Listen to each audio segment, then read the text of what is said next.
যেখানে আল্লাহ ফকির হইয়া গেছে এখানে আর নবীর কোন বেল আছে নি? নাজুবিল্লাহ কি তারে হুনাইলে এই গোলাম হরত গোলাম এই কাপড় উল্টে দাও জায়গা মতো শুধু মেরে দি আল্লাহর গোলাম আমরা না, আল্লাহ আমাদের গোলাম।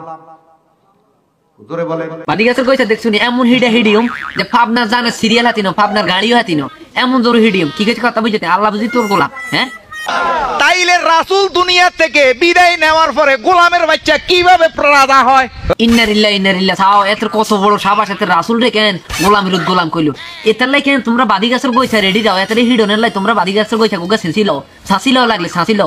আজকে এই ভণ্ড মোল্লাদের কারণে আমার মতো আবার আপনাদের দেশের এই আমার ভাষা যে বসে রয়েছে ওনারা ভণ্ড না, ভণ্ড আমি। তুই ভণ্ড এটা তো আমরা জানি, পাবলিকও জানে। এই জন্য তোর কইতেছি যদি হারস 20 কিনি খাই মরি যা, তবে মানুষের কিনে হাগল বানাইস না, যে তোর কারণে অনেক মানুষ হাগল ওই পাবনা যায়, সিরিয়াল হাইতেছে না। আল্লাহ সূরা আরাফের 56 নম্বর আয়াতে কয় লালপুরীর কাছে চাও, শাহজালালের কাছে চাও, গৌসুল আজম মাইজ ভান্ডারীর কাছে চাও, ল্যাংটা বাবা দরবারে যাও, খাজা বাবার দরবারে যাও। দরবারে যাইলে অনেক ধরনের অনেক স্বপ্ন পূরণ হইব, কিন্তু এই হাগলা দরবারে যাই তোমরা হাগল হইও না। কাজা আমার আপনার 14 গোষ্ঠীর বাপে কেউ বানায় নাই, এটা কে বানাইছে? আল্লাহ সৃষ্টি করছে।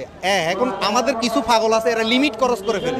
গাঞ্জা যতে আল্লাহ বানাইছে এলে তোরা গাঞ্জা বেচ, গাঞ্জা রাউন্ড ডেট ফেলে গেছে, এই জন্য হে গাঞ্জা খাই তোরা মরি যা। যদি হারস গাঞ্জা খাই তোরা মরি যা, তো মানুষের কিনে উল্টা ফতুয়া দিস না। সরকারি একটা আইন আছে 2.2, এরপরে 5 পয়েন্ট গাঁজা আপনি সেবা করতে পারবেন। হে সরকার 2.2 খাই হেতি গেছে হলাই, এই জন্য বলতেছি হুরান হাগলে বাথা নেই, নতুন হাগলের আমদামি।